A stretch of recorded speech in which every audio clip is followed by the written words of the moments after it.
വിഘടനവാദ പരാമർശവുമായി തമിഴ്നാട് മുഖ്യമന്ത്രി എം.കെ. സ്റ്റാലിൻ ദേശീയ വിദ്യാഭ്യാസ നയത്തെ അംഗീകരിക്കില്ലെന്ന് വീണ്ടും വെല്ലുവിളി.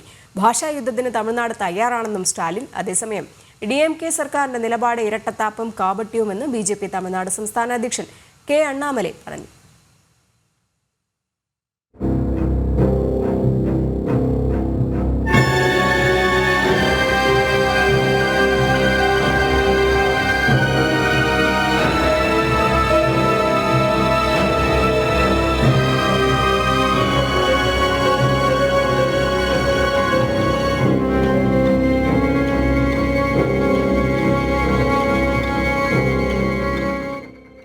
ദേശീയ വിദ്യാഭ്യാസ നയത്തിൽ വിദ്യാർത്ഥികൾ 3 ഭാഷകൾ പഠിക്കണമെന്ന് പറയുന്നതിനെ ഹിന്ദി ഭാഷ അടിച്ചേൽപ്പിക്കുന്നുവെന്ന് ജനങ്ങൾക്കിടയിൽ തെറ്റിദ്ധരിപ്പിച്ച് തമിഴ്നാട്ടിൽ തമിഴ് വികാരം വീണ്ടും ആളിക്കത്തിക്കുകയാണ് DMKയും തമിഴ്നാട് മുഖ്യമന്ത്രി M.K. സ്റ്റാലിനും.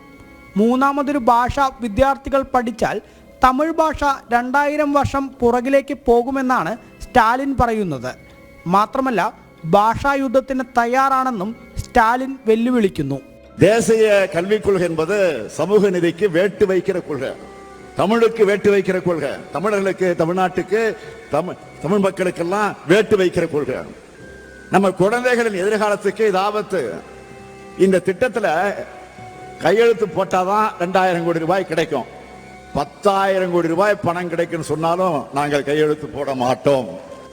2000 கோடி ரூபாய்க்காக பணத்துக்காக இன்னைக்கு நாங்க கையெழுத்து போட்டா என்ன ஆகும்? கொஞ்சம் சிந்திச்சு பாருங்க. 2000 ஆண்டுக்கு பின்னோக்கி நம்ம தமிழ் சமுதாயம் போயிடும். அந்த பாவத்தை இந்த முத்துவேல் கருணாநிதி ஸ்டாலின் ஒருபோதும் செய்ய மாட்டான். തമിഴ്നാട്ടിലെ വിവിധ റെയിൽവേ സ്റ്റേഷനുകളിലെയും പോസ്റ്റ് ഓഫീസുകളിലെയുമെല്ലാം ഹിന്ദി എഴുത്തുകളിൽ കറുപ്പ് പെയിന്റ് അടിച്ചും DMK പ്രതിഷേധങ്ങൾ തുടരുകയാണ്.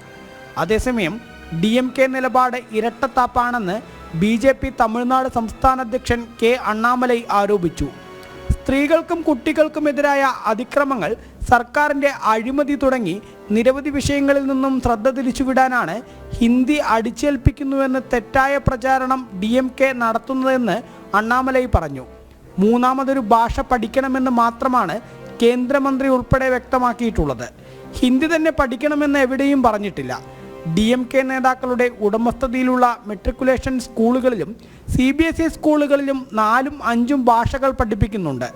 DMK നേതാക്കളുടെ മക്കൾ എല്ലാവരും പഠിക്കുന്നതും ഇത്തരം സ്കൂളുകളിലാണ്. എന്നാൽ സർക്കാർ സ്കൂളുകളിൽ പഠിക്കുന്ന സാധാരണക്കാരുടെ മക്കൾക്ക് കൂടുതൽ ഭാഷകൾ പഠിക്കാൻ പാടില്ല എന്ന് പറയുന്നത് എന്തർത്ഥത്തിലാണെന്നും അണ്ണാമലൈ ചോദിച്ചു. കറുപ്പ് പെയിന്റുമായി DMK നേതാക്കൾ പോകേണ്ടത് ED ഓഫീസുകളിലേക്കും ആദായ നികുതി ഓഫീസുകളിലേക്കുമാണെന്നും മന്ത്രിമാരോട് ചോദിച്ചാൽ വഴി പറഞ്ഞു തരുമെന്നും അണ്ണാമലൈ വിമർശിച്ചു. ജനം, കോയമ്പത്തൂർ.